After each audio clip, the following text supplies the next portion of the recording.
Jenny Horne is with us, markets correspondent here on Schwab Network.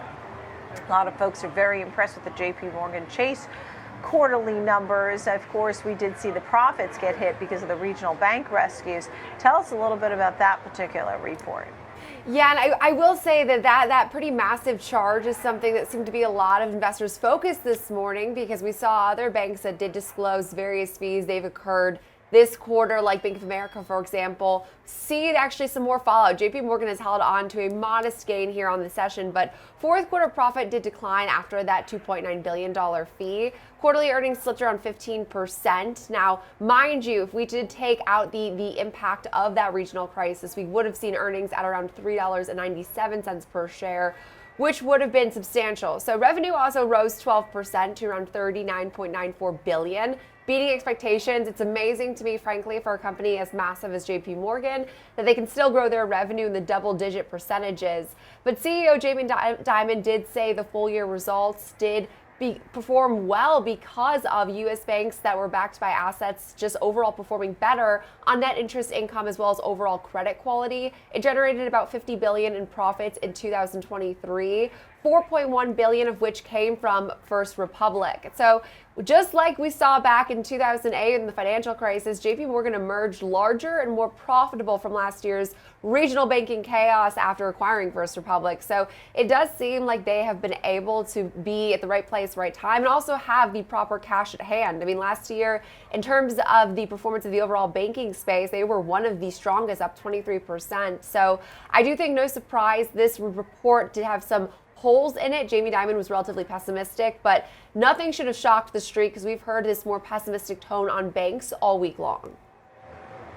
Yeah, understood. And we'll have a great panel later in the show talking all about these banks. We have two guests lined up for that discussion. In the meantime, Tesla has a couple of pieces of news this morning.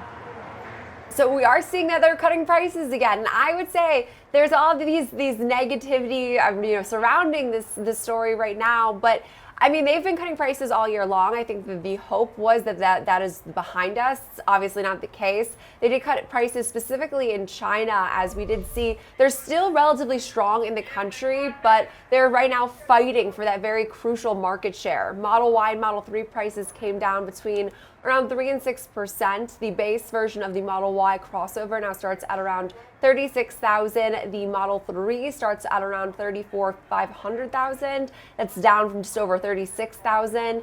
And of course, this follows a trend of 2023 when they cut prices pretty aggressively, just to show really, for example purposes, a rear wheel Model 3, for instance, started 2022 at $47,000, and by the end of the year in October, we saw it was priced at around $39,000.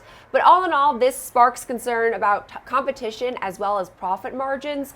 To speak to that, we saw their profit margins were around 17% in 2022. They fell to just under 10% last year. I do think the bulls in this name, though, shake this off, because Elon Musk has continued to say this is exactly what he's trying to do: build out scale and perhaps short-term sacrifice their margins. So it's been a pretty brutal week for Tesla, but collectively in the EV space, a lot of these names are now closing lower this week. Right, and understand that they're also, I saw another headline pertaining to what's going on in the Red Sea, and that they're actually halting production in Germany because it's taking a longer lead times. The transportation times are creating a gap in the supply chain.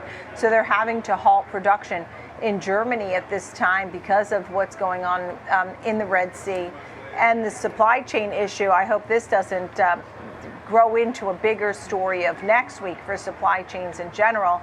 That's another story that we'll watch pertaining to Tesla and overall. Jenny Horne, thank you for all of that. Appreciate it. Good to see you.